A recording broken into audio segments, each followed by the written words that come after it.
धपाधप पाय आपटत, आपण पाय आपटत जातो ना घरी, धपाधप पाय आपटत एक लेकरू घरी आलं, वस्तूंची फेकाफेकी करत घरामध्ये गेलं. तिन्ही सांजेची वेळ, रात्र झाली नव्हती. आई अशीच देवासमोर दिवा लावित होती. जगासमोर जे चालत नव्हतं ते घरामध्ये मात्र चाललं. बाहेर जे बोलता येत नव्हतं ते लेकरू आईसमोर बोललं. म्हणाला, खोटारडी आहेस तू आई, खोट्या मार्गावर चाललीस, आजपर्यंत माझ्याशी तू खोटंच बोललीस. म्हणाला, खोटारडी आहेस तू आई, खोट्या मार्गावर चाललीस, आजपर्यंत माझ्याशी तू खोटंच बोललीस. आशीर्वाद देताना काय म्हणतेस की माझं काहीच अडणार नाही आणि माझ्या बाबतीत कधीच काही वाईट मुळी घडणार नाही. आईपासून काय लपतंय तिच्या लक्षात आलं. तिने बाळाला घोटभर पाणी प्यायला दिलं.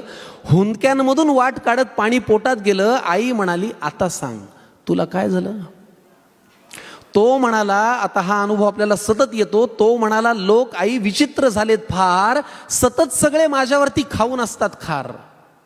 तो म्हणाला, लोक आई विचित्र झालेत फार, सतत सगळे माझ्यावरती खाऊन असतात खार.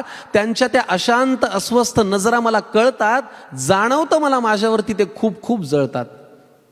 बरं, माझ्याविषयी माझ्याच माघारी बोलतात लोकांजवळ, मी पुढे जातोय ना माझा माझा, का पोटात यांच्या कळ. बरं, वाईट याचं वाटतं की या वाईट लोकांचा एक संघ झालाय आणि मी वाईट वागत नसून त्यांनी मलाच बाजूला केलाय. आई म्हणाली, बाळा तुला माझा प्रश्नच नाही कळला.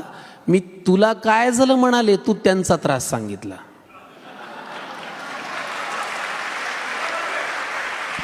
आई म्हणाली, बाळा तुला माझा प्रश्नच नाही कळला. मी तुला काय झालं म्हणाले, तू त्यांचा त्रास सांगितला. सोडून दे ना तुझ्यावरती ते रुसतायत का हसतायत, कारण तुला पूर्ण करायची स्वप्नही तुझ्याच डोळ्यांना दिसतायत.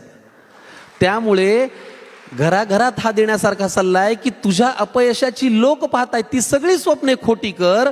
तुझ्या अपयशाची जी लोक पाहतायत ती सगळी स्वप्ने खोटी कर. दुसऱ्यांची रेघ पुसण्यापेक्षा तू स्वतःची मोठी कर.